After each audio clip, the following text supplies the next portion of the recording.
There's this wonderful book called Awe, A-W-E, by Dr. Keltner. And in that book, he talks about the massive impact of what he calls wild awe, among a number of other things, what that wild awe can do to people. And he quotes Ralph Waldo Emerson from the 1830s when Ralph Waldo Emerson wrote, "In the woods, we return to reason and faith. The currents of the universal being circulate through me. I am part or particle of God." I don't know about you, but there are times when I just go outside and I can feel God's presence hit a little differently, right? That's why we go out to camp. That's why we go hike through the woods. There's something magical about that, something divine. In this book, Dr. Keltner also talks about the story of Stacy Bear, who is a soldier from South Dakota who served in Iraq and Afghanistan. And Stacy Bear knew that there was something healing about the woods. Struggling with suicidal depression, he went climbing in Colorado and had an awakening where a single phrase came to him over and over again: get outdoors.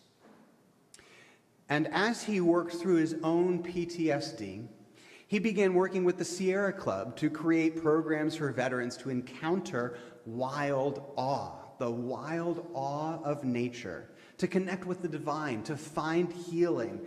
And for that, he was actually named National Geographic Adventurer of the Year. Being out in nature makes it easy for people of all kinds to find what we call thin places, places where the presence of God is just easier for us to see and sense.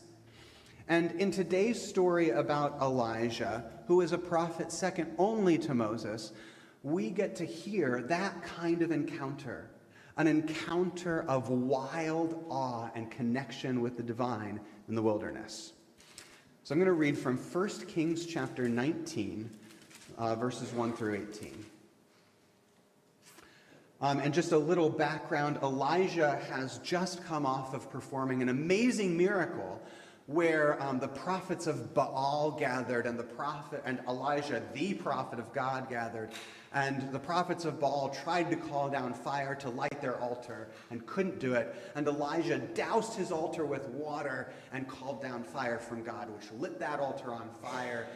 And they were proven to be heretics. And then Elijah went and killed them all. So that wasn't very fun, maybe. But nevertheless, Jezebel and Ahab, king and queen, are very upset with what has just happened. And in verse 1, it says, Ahab told Jezebel all that Elijah had done and how he had killed all the prophets with the sword. And Jezebel sent a messenger to Elijah saying, "So may the gods do to me and more also, if I do not make your life like the life of one of them by this time tomorrow." Then Elijah was afraid. He got up and fled for his life and came to Beersheba, which belongs to Judah. He left his servant there. But he went himself a day's journey into the wilderness and came and sat down under a solitary broom tree. He asked that he might die. "It is enough now, O Lord. Take away my life, for I am no better than my ancestors." Then he lay down under the broom tree and fell asleep. Suddenly, an angel touched him and said to him, "Get up and eat." He looked, and there at his head was a cake baked on hot stones and a jar of water. He ate and drank and lay down again. The angel of the Lord came a second time, touched him, and said, "Get up and eat, otherwise the journey will be too much for you." He got up and ate and drank.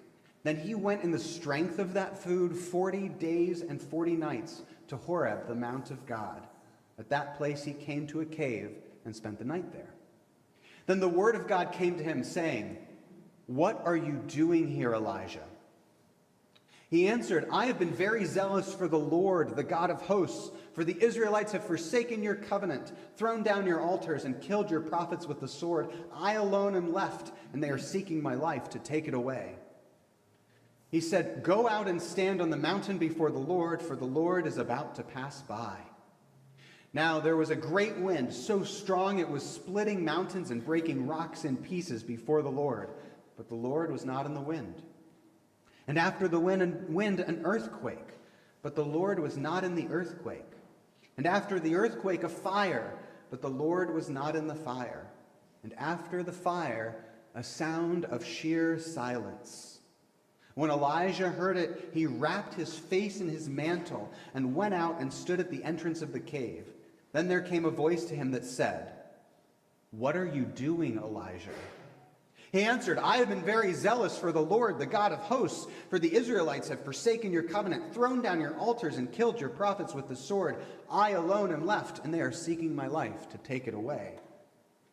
Then the Lord said to him, "Go, return on your way to the wilderness of Damascus. When you arrive, you shall anoint Hazael as king over Aram, and you shall also anoint Jehu son of Nimshi as king over Israel, and you shall anoint Elisha son of Shaphat of Abel-Meholah as prophet in your place. Whoever escapes from the sword of Hazael, Jehu shall kill. Whoever escapes from the sword of Jehu, Elisha shall kill. Yet I will leave 7,000 in Israel, all the knees that have not bowed to Baal, and every mouth that has not kissed him." This story for me is one of my favorite stories, but it's a story that reminds me that we are, whether we know it or not, surrounded with spiritual resources. Elijah, when he walked into this situation, was devastated, depressed, alone.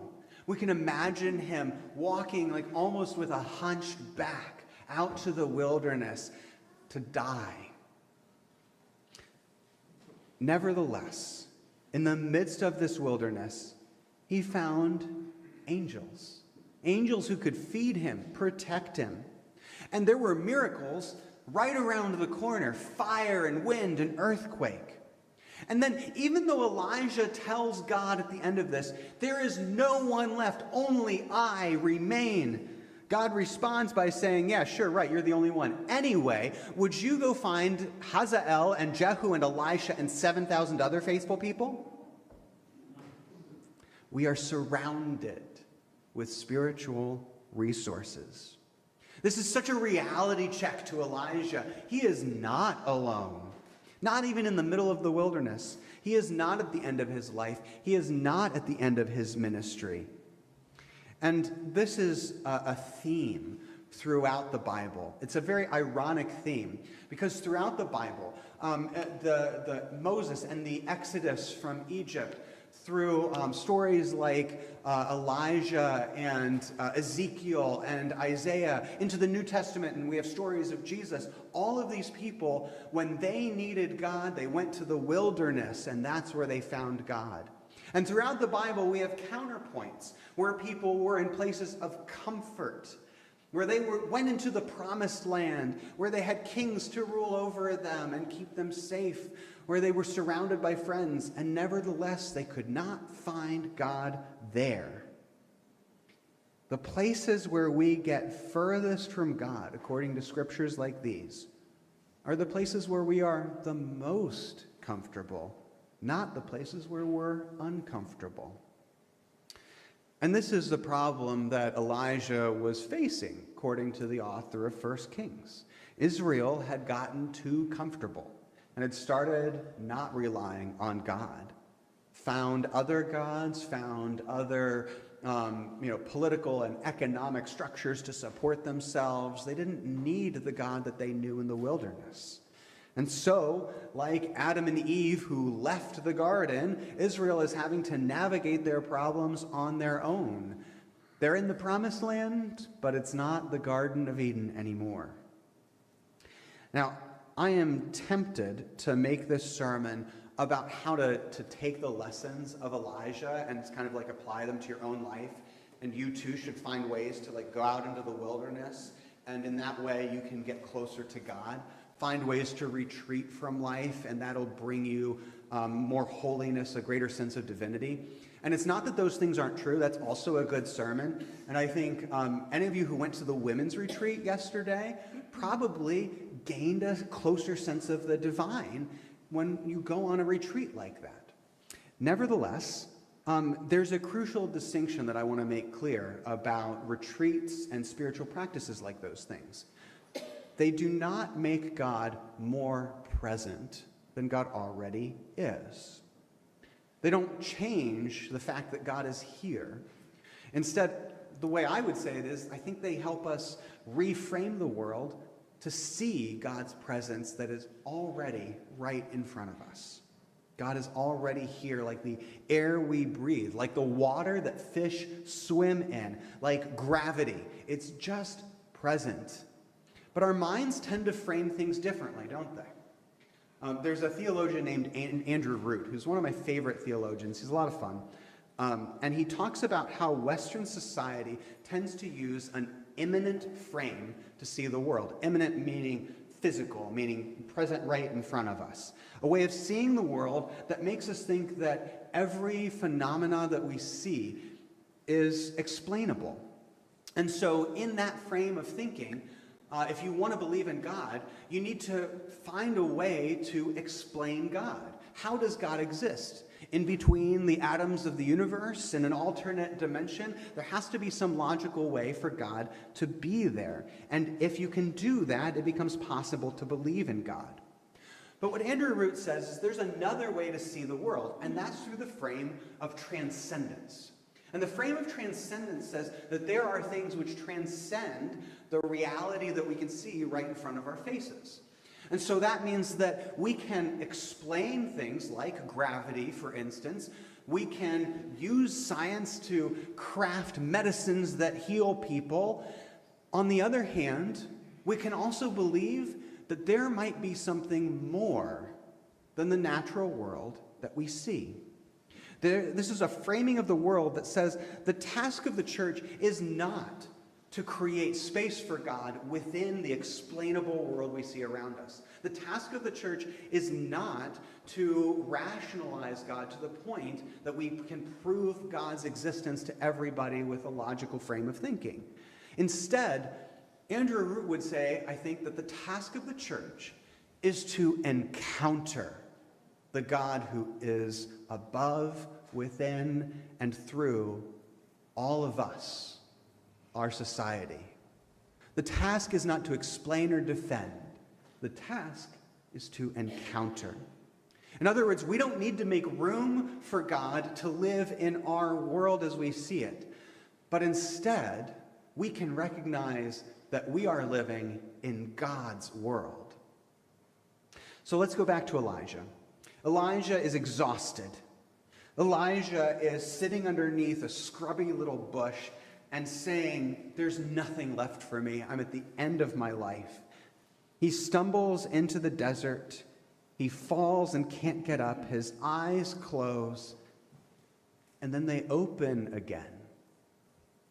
And he hears, get up and eat. And he sees that food has been miraculously laid out for him. And Elijah cannot explain this. It's transcendent.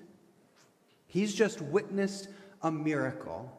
And as a prophet, he should know, this is just God's world, and I'm just living in it. And in the midst of that miracle, he feels a call to a holy mountain, just like Moses did to that same mountain. And he knows that God is there.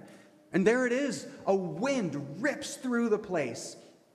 And despite the miracle that just happened, he feels no presence of God. And an earthquake, a sign that Moses had also seen. But he doesn't feel God. Fire erupts, clearly as miraculous as a burning bush. And it's still not God. And then there is nothing. There's a still small voice. There's a quiet whisper. There's, as our translation says, the sound of sheer silence. Elijah hears this sound of silence, and I wonder, is this nothingness exactly what God had wanted him to hear? Elijah hears nothing, and that's when he feels God's presence. That's when he was moved to get up and look for God. Maybe Elijah needed to know that God does not only show up when you light soaking wet altars on fire with divine, combustion. Maybe Elijah needed to know that God was with him when he brought the dead son of a widow back to life, just as much as God was with him when he was wandering through the wilderness. Maybe the great miracle worker Elijah needed to know that it doesn't always take an inexplicable miracle for God to show up, but in fact, God is already here. It's God's world, and we're just living in it. I know I talk a lot about how to listen from God, and listening, as I've said, is not about trying harder to be holy, but about making space for God to be present in your life. And I know that that's hard. I know that we are just swamped with information and busyness. The signal gets lost in the noise all the time. And we forget, I think, to stop and smell the roses, to notice the ordinary and how the divine might be present within it. There's Ecclesiastes, the book Ecclesiastes, the great depressed prophet. Read that on a good day. Don't read it on a bad day if you ever read Ecclesiastes, because it's a lot to take in. But Ecclesiastes says this: "There is nothing better for mortals than to eat and drink and find enjoyment in their toil. This also is from the hand of God, for apart from him, who can eat or who can have enjoyment?" It's the ordinary, Ecclesiastes tells us, that contains the divine. So, am I telling you that all of your devotionals and women's retreats and labyrinths and all of this stuff are useless? No, I'm not telling you that. But I am asking you to remember the purpose of these awesome spiritual tools. They do not make God magically appear. They do not make you more holy, right? Going to Bible study makes you holy, like standing in the garage makes you a car. Instead, the best spiritual tools work on your own mind and heart to change you, to help you sense how God is as real as the air you breathe, the gravity that keeps you anchored to the ground. God lives everywhere. God lives in your heart. And there's nothing magical about it. You don't need to go on a vision quest to find it. God is here. And however you can make space to witness that, that's what's helpful. Hopefully it won't take miracles, because if any of you require an earthquake or fire to see God, I'm not going to be very happy. Hopefully we can hear some still small voices and keep things peaceful. Nevertheless, I hope that you find that way for you to sense God's presence. Maybe you'll learn to see how God is bringing life in the midst of death whenever you hear about a successful surgery or medical treatment. Maybe you'll notice how God is providing food in the midst of famine by noticing how many people are donating to the pantry right now, and we're seeing unprecedented levels of need. Maybe that quiet work that you do to help a neighbor or to mend a relationship, maybe that is connecting you to God far more than any holy relic or ritual ever would do. Maybe God has been here all along. Amen.